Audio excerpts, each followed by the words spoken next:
A Love is Blind contestant has been charged with attempted murder. Love is Blind, the show on Netflix, you guys have probably watched it. I have watched it. It's a big show and it's spread around the world fairly quickly. It started in the US in 2020 and expanded into now 11 countries around the world. There is a Love is Blind Brazil, Love is Blind Japan, Sweden, UK, Germany, Argentina, Mexico, you get it. And if you don't know, it's essentially a social experiment in which single men and women all look for love and get engaged all before meeting in person.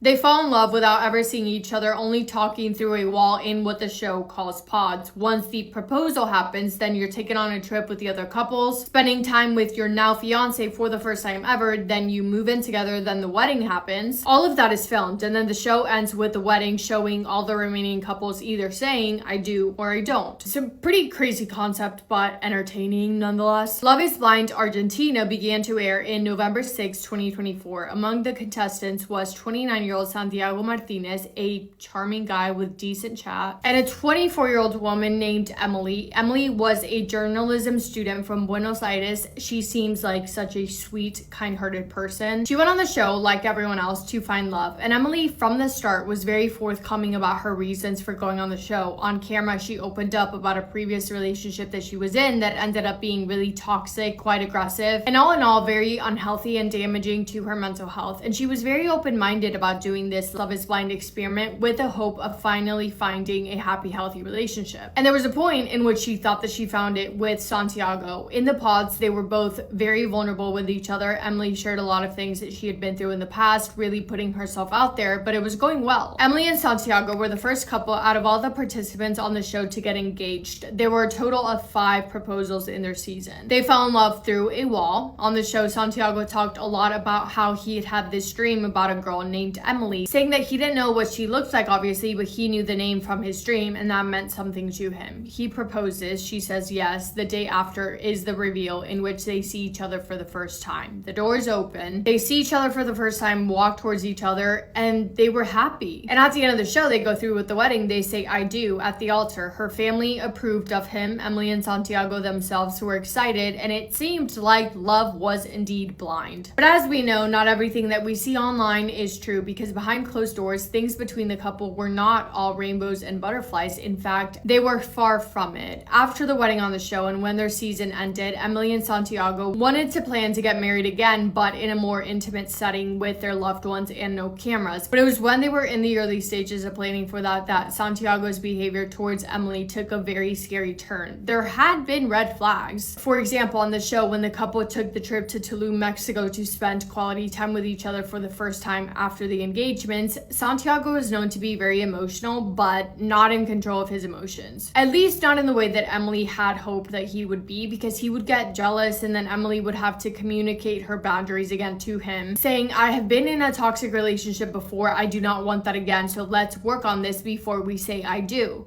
Santiago also openly said that his past relationships hadn't worked out because he had a habit of hurting people that he loved. Red flag. Another scene on the show that was particularly alarming was one in which Santiago was seen abruptly taking Emily's plate away because he believed that she was eating too much. Things like that felt very, very much so controlling in nature, but Emily was happy before things really went south, or at least she was trying to be. She would later say, quote, he would get upset about anything I did that did not make him feel safe. Then he would tell me that I was the love of his life and apologize while crying, end quote. So it was this cycle of control, anger, apology, and love over and over again. Emily stayed because she loved him, or she thought that she did, or she wanted to, because she believed that he would change, and because she had already announced to the world that she was so happy that this was her second chance at love. I also feel like it takes a special kind of evil person to sit there and listen to this person tell you about past relationships that have really, really hurt them and let them be vulnerable to you, to sit there and listen and then comfort them, only to turn around and do the worst thing that you could possibly do and put their life in extreme danger on purpose, fully knowing that that person trusts you. That is not what love looks like, by the way. I know I have young listeners. Do not put up with that, because that will not end well. You don't deserve it. Nobody does. And obviously, I'm not saying that Emily did anything wrong at all. Obviously, she had no idea of knowing that this would happen. All she is guilty of is trying to love this guy. By early 2025, the couple had announced that they were getting married in a church ceremony with family for their 1-year anniversary, and Emily's mother and sisters decided to throw her a bachelorette party. It was a fun night until it wasn't. Because when she got home that night, Santiago was waiting, and he wasn't talking to her at first, but he was very, very clearly angry. He was furious about the bachelorette party, about the fact that she went, about how she had dressed, about what he had seen on social media about it. He was not having it. He grabbed her phone and told her that she wasn't going anywhere. He told her that she had disrespected him by going out and having fun, and said that that's not how a woman in a relationship should behave. She tried to leave. Quote, I asked him to please stop locking the door to the room, that I wanted to leave. He told me that if I left, I should take all my stuff, end quote. So she started packing, and then Santiago snapped, calling her names, launching himself at her, knowing that he could easily overpower her. Quote, he threw himself at me and started to and covered my mouth so I wouldn't scream. I bit his hand so he would let me go, and then he pushed my face against the bed and started hitting me on the head, end quote.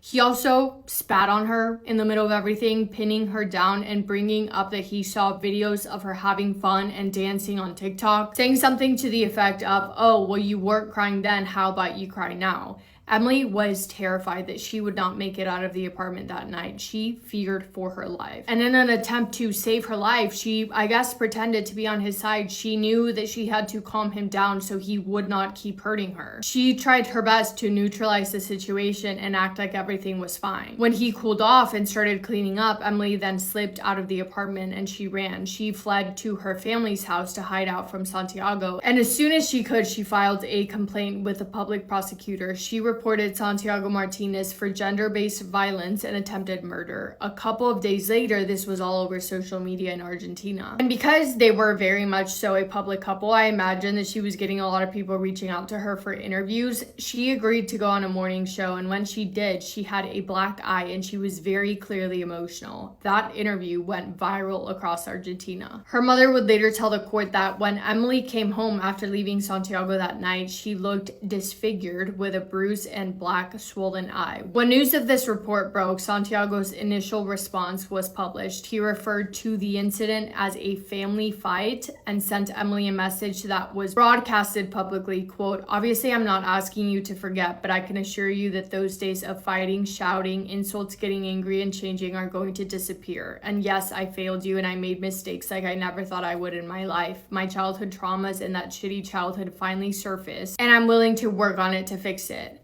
By the way, this is all translated, so I'm sorry if it's not word for word exactly, and if anything is wrong in the comments and you know it, please just comment it down below. We can figure it out together. Anyway, prosecutors would later use this public apology as a confession that the fight did in fact take place. He was saying that he did things that he regretted because he knew that he did. Santiago Martinez was arrested in early March 2025 at his parents' house. Emily heard about the arrest while she was at her parents' house where she had been staying since fleeing the relationship, and when her lawyers called to tell her, she broke down in tears, not of sadness this time, but of relief. Quote, the fear will continue to be there, but knowing that he is in custody gives me a little peace of mind and security when I go out on the street, she added. Quote, I was really afraid because I didn't know what he could do, seeing the news about girls who made complaints and unfortunately lost their lives at the hands of these aggressors. Obviously it hurts, and you know that you could end up being one of them. That is why the fact that he is behind bars today gives me a little peace and tranquility, end quote. Oh, and I forgot to say, when things were made public, Santiago went over to Instagram to try and defend himself, saying, quote, the first thing I want to say is that I do not justify violence in any way. I was the first person to acknowledge my mistake and to apologize privately. And today I publicly take responsibility for what I did, but that does not mean I take responsibility for trying to kill the woman I loved. All of that was unfounded and created by the media circus. Criminal experts said in the reports that the injuries were minor, that there were never any danger of death, and that she was always free to do whatever she wanted to do, end quote.